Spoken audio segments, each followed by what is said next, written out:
যদি আপুনি কঁকালৰ বিষৰ যন্ত্ৰণাত ভুগি আছে তেতিয়াহ'লে কেৱল মাত্ৰ 3টা আসন অভ্যাস কৰি আপুনি এই কঁকালৰ বিষৰ পৰা সম্পূৰ্ণভাৱে আৰোগ্য লাভ কৰিব পাৰে বা বিষৰ পৰা যথেষ্টখিনি উপশম হ'ব পাৰে আৰু যদি কঁকালৰ বিষ আপোনাৰ নাই তেতিয়াহ'লে এই আসনকিটা যদি আপুনি নিয়মীয়াভাৱে অভ্যাস কৰে তেতিয়াহ'লে আপোনাৰ কঁকাল সম্পূৰ্ণ মজবুত হৈ থাকিব এতিয়া আমি জানো আহক যে এই আসন কেইটা কেনেদৰে কৰে তিনিটা আসন আপুনি শুই কৰিব পাৰে আপুনি মজিয়াত এনেকৈ মেট পাৰি শুব পাৰে নহ'লে বিছনাত শুইও এই আসনকেইটা কৰিব পাৰি তো প্ৰথমতে আপুনি শুই গ'ল ধুনীয়াকৈ এতিয়া হাত ওপৰলৈ উঠাব হাতৰ মুঠি বন্ধ থাকিব আৰু ভৰি গাৰ ফালে টানিব ভৰিৰ গোটেইকেইটা আঙুলি গাৰ ফালে টানিব হাতৰ মুঠা বন্ধ কৰি গাৰ ফালে টানিব একে সময়তে চাব উশাহ ললে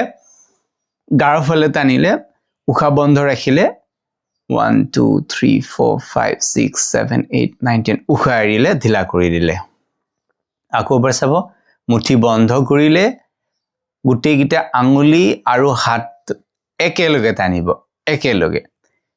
যিমান পাৰি টানিব আপোনাৰ কাহ মাসুল কঁকাল পুৰা টান খাব গোটেই এডাল দণ্ডৰ নিচিনাকে এডাল পুৰা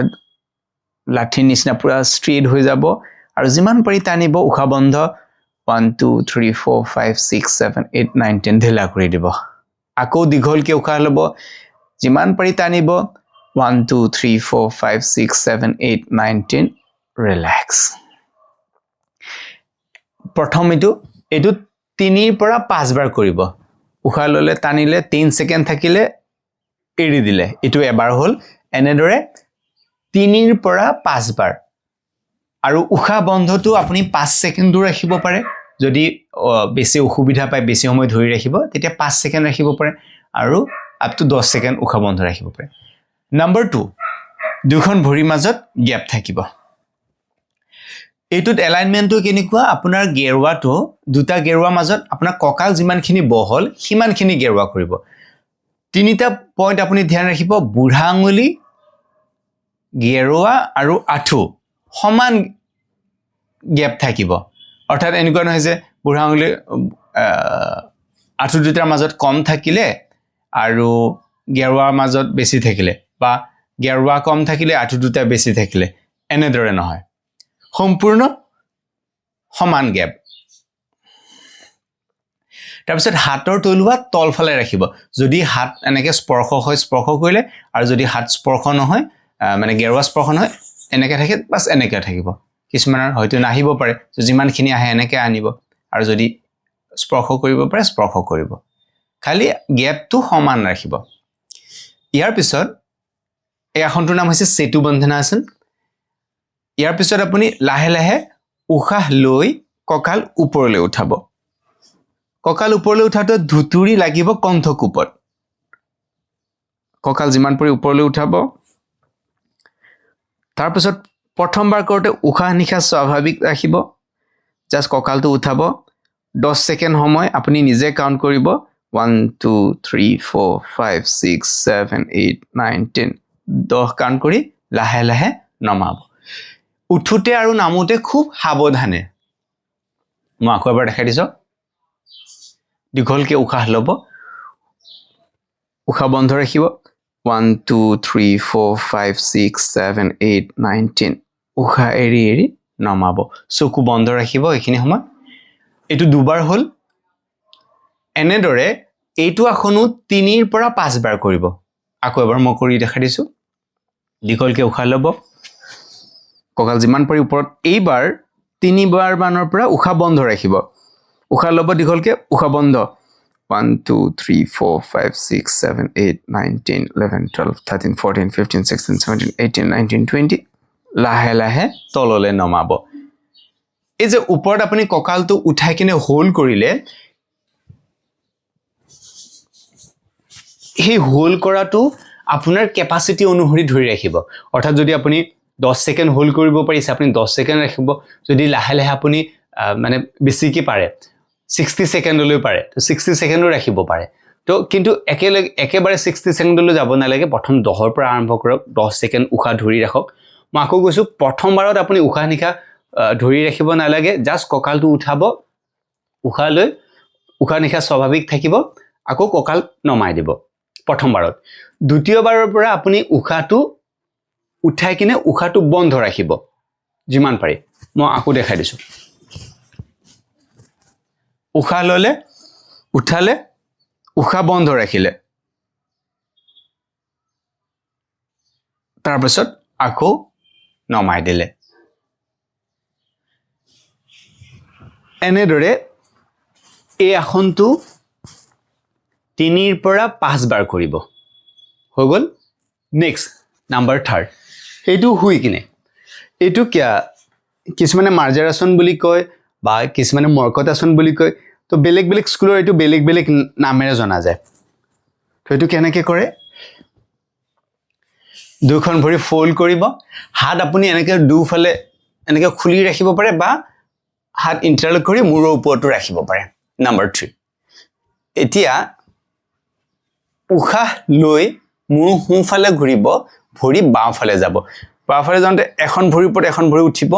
আৰু মূৰ সোঁফালে চাব আকৌ উশাহ এৰি এৰি আগৰ অৱস্থা আহিব অপজিট সাইডত আকৌ উশাহ ল'ব উশাহ বন্ধ ৰাখিব পাৰে বা স্বাভাৱিক অৱস্থাত ৰাখিব পাৰে আকৌ আগৰ অৱস্থালৈ আহিব আকৌ এবাৰ দেখাই দিছোঁ এইটো দুফাল মিলি এবাৰ হয় আকৌ দীঘলকৈ উশাহ ল'ব আপোনাৰ যদি অসুবিধা নহয় উশাহ বন্ধ ৰাখিব নহ'লে স্বাভাৱিক ব্ৰিথিং উশাহ এৰি আগৰ অৱস্থা অপজিট সাইড উশাহ ল'ব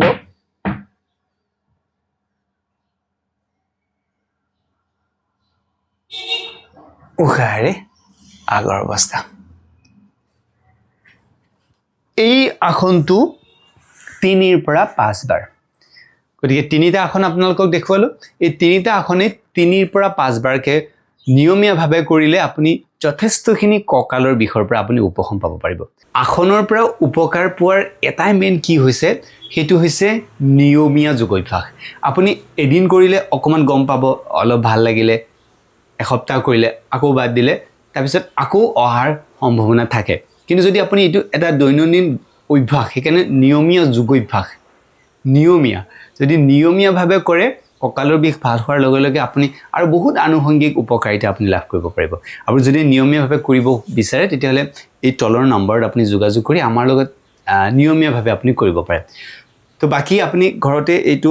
আসন কৰক কৰি কিনে কেনেকুৱা পালে তলত নিশ্চয় কমেন্ট কৰি জনাব এতিয়া আমি আলোচনা কৰিম যে এই কঁকালৰ বিষ কি কাৰণত হ'ব পাৰে প্ৰথমটো হৈছে আপোনাৰ বেড প'শ্চাৰ আপুনি যদি বেয়াকে বহে অৰ্থাৎ বেকাকে বহে তেতিয়া আপোনাৰ কঁকালৰ বিষ হোৱাৰ সম্ভাৱনা থাকে আপুনি দীৰ্ঘ সময় ধৰি যদি একে ঠাইতে বহি থাকে অৰ্থাৎ আপুনি যদি ল্যাপটপত কাম কৰি থাকে বা কম্পিউটাৰত কাম কৰি থাকে দীৰ্ঘ সময় একেলগে আপুনি যিমান পাৰে ব্ৰেক কৰক অৰ্থাৎ 45 মিনিটৰ পিছত আপুনি থিয় হৈ দিব চেষ্টা কৰক তেতিয়া দেখিব যে আপোনাৰ এটা যি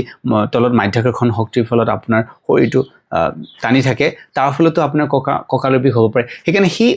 মাধ্যাকৰ্ষণ শক্তিটো ব্ৰেক কৰি দিব লাগে অৰ্থাৎ আপুনি 45 মিনিটৰ পিছত আপুনি থিয় হৈ দিলে বা বিভিন্ন কাৰণত কিবা উঠিলে তেনেকুৱা যদি কৰে তেতিয়াও আপোনাৰ ব্ৰেক হৈ যায় আৰু নিয়মীয়া যদি এইকেইটা যোগাভ্যাস কৰে তেতিয়াতো আপোনাৰ কঁকালৰ বিষ হোৱাৰ চান্সটো যথেষ্টখিনি কমি যায় নেক্সট আহিছোঁ যদি আপুনি পিছ পকেটত যদি পাৰ্চ ৰাখে বা কিবা বস্তু ৰাখে অৰ্থাৎ তেতিয়া কি হয় আমাৰ বেকবন অকণমান বেকা হৈ থাকে তেতিয়াও আমাৰ কঁকালৰ বিষ হোৱাৰ সম্ভাৱনা থাকে সেইকাৰণে আপুনি যিমান পাৰে পিছ পকেটত কিবা ৰখাটো এভয়েড কৰক আৰু যেতিয়া আপুনি বহিব সম্পূৰ্ণ যাতে বেকবন সিধা হৈ থাকে সেইটো সম্পূৰ্ণ লক্ষ্য কৰিব প্ৰথম অৱস্থাত আপুনি ৰাজহাড় সিধা ৰাখিলে অকমান পিঠিখন বিষাব পাৰে কিন্তু লাহে লাহে যেতিয়া আপুনি অভ্যাস কৰিব তেতিয়া দেখিব যে আপোনাৰ ৰাজহাড় সিধা হৈছে আপোনাৰ অটোমেটিক আপোনাৰ ব্ৰেইনে সিগনেল দিব যেতিয়াই বেকা হ'ব ক'ব নাই এতিয়া সিধা হওক আৰু দ্বিতীয় কথা হৈছে যে আমি যেতিয়া সিধা হৈ বহো তেতিয়া আমাৰ সাফিচিয়েন্ট অক্সিজেন আমি ল'ব পাৰোঁ আমি যেতিয়া বেকা হৈ বহো আমাৰ লাংছ আৰু ডায়াফ্ৰাম এনেকৈ চেপা খাই যায় যাৰ ফলত আপোনাৰ শৰীৰত সাফিচিয়েন্ট অক্সিজেন শৰীৰে নাপায় তাৰ ফলত আপোনাৰ মূৰৰ বিষ হোৱাৰ চান্সেছ থাকে ইত্যাদি বিভিন্ন ধৰণৰ অসুবিধা হোৱাৰ চান্সেছ থাকে আপোনাৰ কনচেন্ট্ৰেশ্যন কমি থাকিব পাৰে সেইবাবে আমি ৰাজহাড় সিধা হৈ বহাটো খুবেই লক্ষণীয় আসনকেইটা কৰাৰ লগতে আপুনি এইকেইটা কথা লক্ষ্য ৰাখিব তেতিয়াহ'লে দেখিব যে খুব সোনকালে আপুনি কঁকালৰ বিষৰ পৰা উপশম পাব আপোনাৰ যদি কাৰোবাৰ বন্ধু বান্ধৱী কঁকালৰ বিষ আছে তেতিয়াহ'লে ভিডিঅ'টো এতিয়াই শ্বেয়াৰ কৰক কিয়নো এইটো যদি অভ্যাস কৰে তেওঁলোকেও সেই কঁকালৰ বিষৰ পৰা উপশম পাব য়োগা মিৰাকল যোগ অভ্যাস কৰক আৰু সুস্থ থাকক লগ পাম পিছৰ ভিডিঅ'ত তেতিয়ালে নমস্কাৰ